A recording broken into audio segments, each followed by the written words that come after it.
കനത്ത മഴയ്ക്ക് സാഹചര്യമില്ലെങ്കിൽ സംസ്ഥാനത്തെ സ്കൂളുകൾ നാളെ തന്നെ തുറക്കും എന്നതാണ് നിലവിലുള്ള തീരുമാനമെന്ന് വിദ്യാഭ്യാസ മന്ത്രി വി ശിവൻകുട്ടി.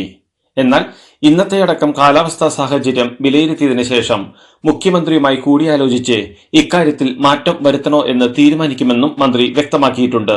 നിലവിലെ സാഹചര്യത്തിൽ യെല്ലോ അലർട്ടാണ് ഉള്ളതെങ്കിൽ സ്കൂൾ തുറക്കൽ നീട്ടാൻ സാധ്യത കുറവാണെന്നാണ് വിലയിരുത്തൽ. സ്കൂൾ അക്കാദമിക് കലണ്ടർ സംബന്ധിച്ച സർക്കാർ ഉത്തരവിൽ മന്ത്രി വി ശിവൻകുട്ടി ഒപ്പുവെച്ചു.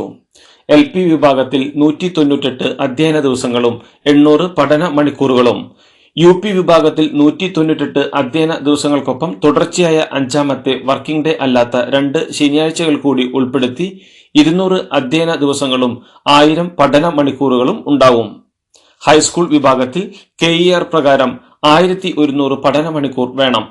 198 അധ്യയന ദിവസങ്ങളും തുടർച്ചയായ 5ാമത്തെ വർക്കിംഗ് ഡേ അല്ലാത്ത 7 ശനിയാഴ്ചകളും കൂട്ടിച്ചേർത്ത് 205 അധ്യയന ദിവസങ്ങൾ ലഭിക്കും. ഇതുകൂടാതെ വെള്ളിയാഴ്ച ഒഴികെയുള്ള സാധ്യമായ ദിവസങ്ങളിൽ അരമണിക്കൂർ കൂടി കൂട്ടിച്ചേർത്തു. ലഹരിക്കെതിരായ അവബോധം സൃഷ്ടിക്കുന്നതിന്റെ ഭാഗമായി സംസ്ഥാന ഡ്രഗ്സ് കൺട്രോൾ വകുപ്പ് നെയിം സ്ലിപ്പ് പുറത്തിറക്കുന്നതായി ആരോഗ്യവകുപ്പ് മന്ത്രി വീണ ജോർജ്. ലഹരിയുടെ ദൂഷ്യവശങ്ങളെപ്പറ്റി കുട്ടിക്കാലം മുതലേ അവബോധം സൃഷ്ടിക്കുക എന്ന ലക്ഷ്യത്തോടെയാണ് നെയിം സ്ലിപ്പ് തിരഞ്ഞെടുത്തത്.